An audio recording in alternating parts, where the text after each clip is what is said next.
Hey guys, today I'm going to be showing you my chocolate chip oatmeal cookie recipe.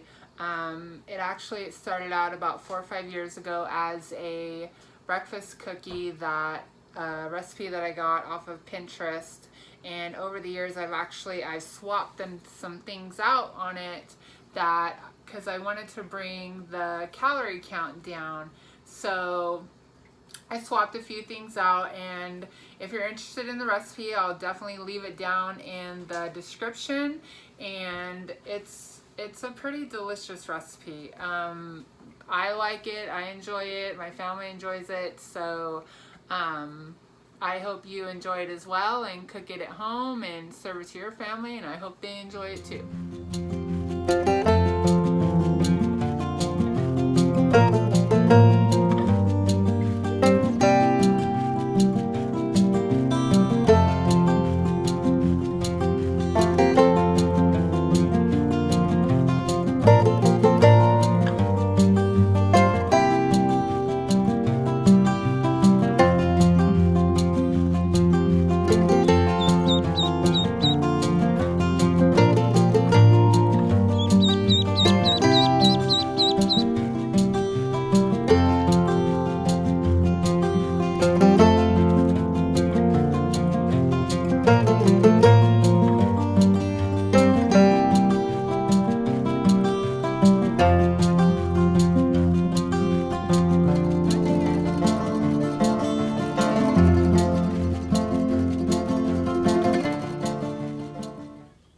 Okay guys, first you're going to take a ripe banana. Today I'm doubling my recipe because I can usually get over 2 dozen when I double it, and that's plenty for a family of 6. So I'm going to use 2 ripe bananas. The recipe calls for 1 ripe banana mashed. I just usually put them in my mixer. First I try to make sure my mixer is turned on. I didn't, so I had to plug it in. And I turn on my mixer and I let that go and mash up my bananas for a few seconds. Okay, so once you got those bananas all mashed up and good to go, we're going to add in your peanut butter. You can add in whatever kind of peanut butter you want. You want to do creamy like I'm doing here, that's cool. If you want to do crunchy, that's great too. It just depends on what you like. So I'm adding creamy peanut butter here. That's Skippy creamy peanut butter. So that's what we like around here in our house. Mix that all up together, make sure it's all good and creamy to go. I usually do all of my wet ingredients first and then do my dry ingredients last.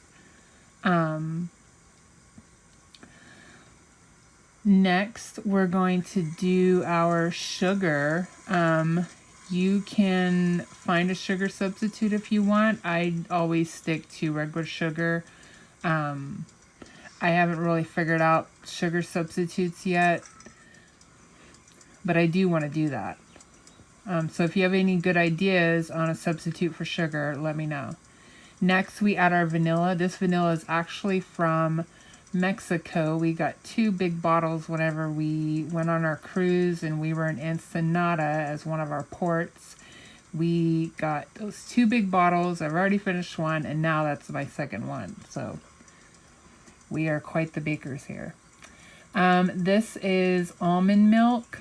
You can add regular milk, but I like to substitute out for almond milk because it is low in calories. I think this almond milk is like 30 calories for an 8-ounce cup, I believe. So that is great. Next, after my almond milk, I'm going to add in my almond flour, which I substitute all-purpose flour out for almond flour. Again, to try to cut down the calories. So I guess, I don't know, could you call this gluten-free? I'm not sure. But yeah, so I do almond flour. It gives it a better texture. That was my cinnamon and my baking soda. Mix that up real good. Make sure it's all good to go and mixed. Because next is going to come your oats. Make sure you use quick oats and not old-fashioned oats. I have used old-fashioned oats before because I didn't have any quick oats on hand when I made this. And it doesn't come out right. And they're a little bit drier, I think. So, because obviously, I mean, old-fashioned oats, you need moisture to soak up the moisture. So, to me, they were just drier whenever you use old-fashioned, and they taste a lot better whenever you use quick oats. Again, I am doubling this recipe, so it looks like a lot of ingredients, but I will leave the recipe down in the description if you want to do these, which I highly recommend it because they're really good. Just saying. Last, I'm going to add in my chocolate chips, the best part. You can use any kind of chocolate chips you want. I've used regular chocolate chips, mini chocolate chips, chocolate chunks. I think even one time I used white chocolate chips. So it just depends on what you like, what you have on hand. I'm adding a whole bag in here because I am doubling it. So if I wasn't doubling it, I would probably add about a half a bag. I'm not sure how many ounces that's going to be, but I will make sure that it is in the recipe and in the description. Mix all that up and then scrape it and scrape your bowl for sure at the bottom because sometimes my mixer doesn't reach the bottom. This paddle does really good at reaching the bottom, but my other regular white paddle doesn't really. I did get this clear bowl for Christmas this last year, and it's great. I love the see-through bowl because then I can look down at the bottom and make sure that everything is mixed or not. And I also love that it has the handle. It's got the pour spout. It's just, this mixer is awesome. If you don't have one, get one. Now you take those and pop them in the oven, and you're going to bake those for 14 to 16 minutes. But I would probably start checking them at about 12 minutes. That's what I usually do in my oven because I know the way my oven cooks, and it cooks a little faster. But I would definitely start checking them at about 12 minutes because they can kind of overcook and they can get kind of more dark and brown on the bottom. So make sure you keep an eye on them.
After you get your cookies out of the oven, I usually take mine off right away because I don't want them to continue to cook on the cookie sheet.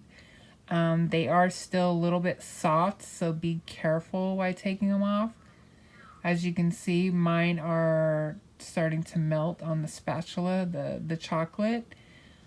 Just be a little more gentle with them. You could, if you didn't have any more batter in your bowl, you could just take the silicone mats off themselves and put those on the wire rack. But we're transferring these with the spatula. So those are my chocolate chip oatmeal cookies. I really do hope that you guys enjoy them and try them at home, and I hope that your family enjoys them. They are pretty delicious. I hope you guys enjoyed this video. I hope you guys like and subscribe. Come back for more and enjoy this journey with us. Thanks for watching.